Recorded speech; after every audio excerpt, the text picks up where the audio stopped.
King Charles reveals what made him cry recently: "It reduced me to tears." The night before his 76th birthday, King Charles revealed at a Buckingham Palace reception that he was reduced to tears recently, and Queen Camilla is apparently to blame. The King, who celebrated his birthday on November 14, said on November 13 that he was moved by the Queen's recently released documentary, Her Majesty the Queen, Behind Closed Doors, which debuted on ITV1 on November 11. At a reception celebrating the film and TV charity alongside Camilla, 77, Charles spoke with guests about the 90-minute film, which spotlights the Queen's work giving voice to domestic violence victims, a key cornerstone of her royal work. In the documentary, Camilla said she will fight to end domestic abuse until she is able to know more. Hello viewers, please remember to subscribe and click on the notifications bell icon, so you will be notified whenever we upload new cookies about the British royal family. Speaking with actor Damian Lewis, who also shared that he too had watched the documentary, the King said of the film, per The Telegraph, "It's very moving, isn't it? I think BAFTA, British Academy of Film and Television Arts, are interested in it." The monarch also spoke at the reception to Kerrine Burfield and Naveed Chaudhry Flatt, the director and producer of the documentary, and told them he had been moved to tears when he watched a preview in Scotland. "I am very proud of it," the King added. "It reduced me to tears."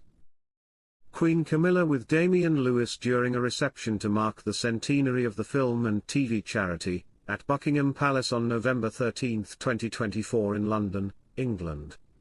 In a more light-hearted moment with Lewis, the actor who is starring as Henry VIII in the BBC's Wolf Hall, The Mirror and the Light, joked with the King, "At least you can claim not to be related to him." Charles, who watched Wolf Hall with Camilla, said, "You are fantastic in it. Will you please give your fellow actors my regards? They are just brilliant." Lewis was actually wrong in his teasing. Charles is actually related to Henry VIII, though a distant relative of his. Though Camilla joined Charles for the reception, she didn't accompany him later in the evening to the global premiere of Gladiator II, as she eases back into royal duty following a chest infection that caused her to miss Remembrance events last week. She told guests at the reception that she had felt absolutely rotten last week but was on the mend.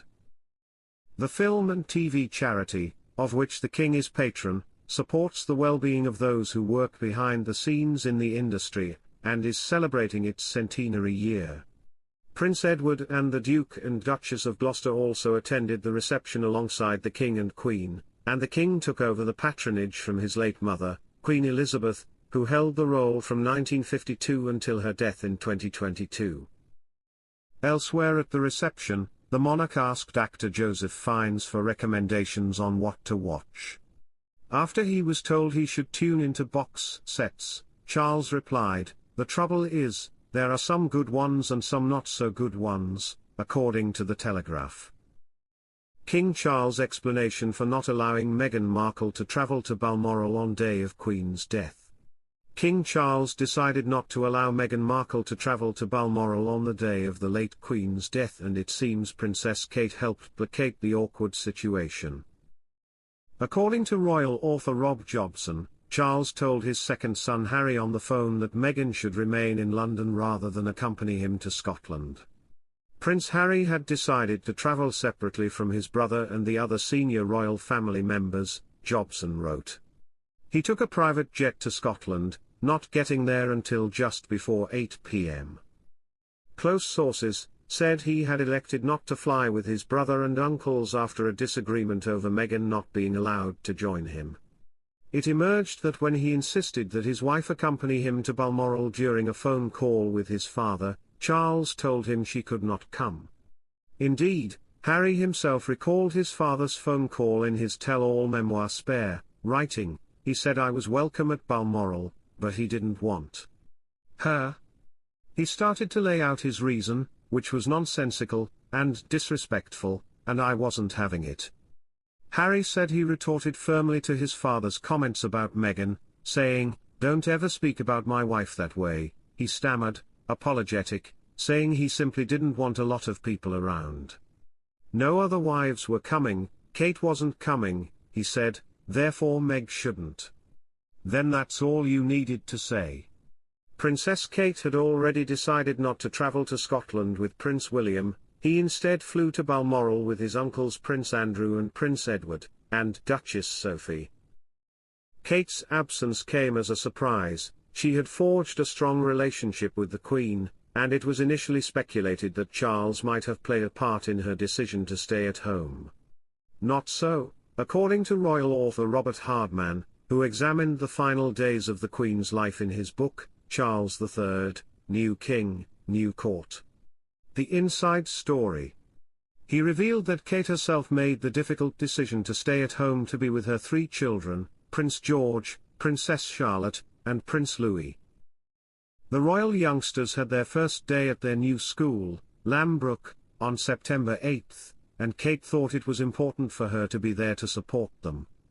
The Queen peacefully passed away at 15:10 on the 8th of September. Of her family members, only Charles, Camilla and Princess Anne were able to see her before she died. Fortuitously, the siblings were both already in Scotland, having carried out events in the country earlier in the week. But only Anne was present when their mother slipped away. Charles had briefly stepped away from her bedside to clear his head and had gone out to gather mushrooms. He received the news that she had died as he was driving back to Balmoral, when his most senior aide took a call.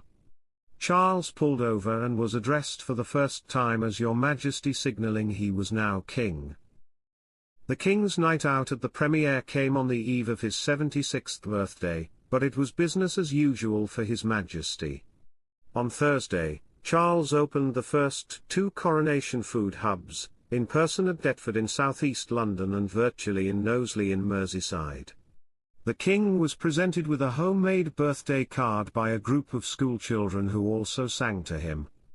Charles also attended a surplus food festival, which showcased meals created from food that would otherwise have gone to waste. He sat down with a group of children from Peckham's Rye Oak Primary School who will benefit from the new hub, and listened to them talk about the foods they like, asking about their school lunches. Asked if he would be putting his feet up for his birthday, he said, "Not quite." King Charles and Camilla confirmed for glitzy event as Kate and William's attendance hangs in the balance. King Charles and Queen Camilla are set to attend the 97th Royal Variety performance at London's Royal Albert Hall on November 22. The glittering event marks a significant appearance for the royal couple at the historic venue, which has hosted the show 5 times previously. The Royal Variety performance is a key date in the winter calendar, with Charles attending in his role as the new patron of the Royal Variety charity. Thanks for watching. Please don't forget to like this video and drop comments, and most importantly don't forget to subscribe and hit the notification bell so you don't miss anything.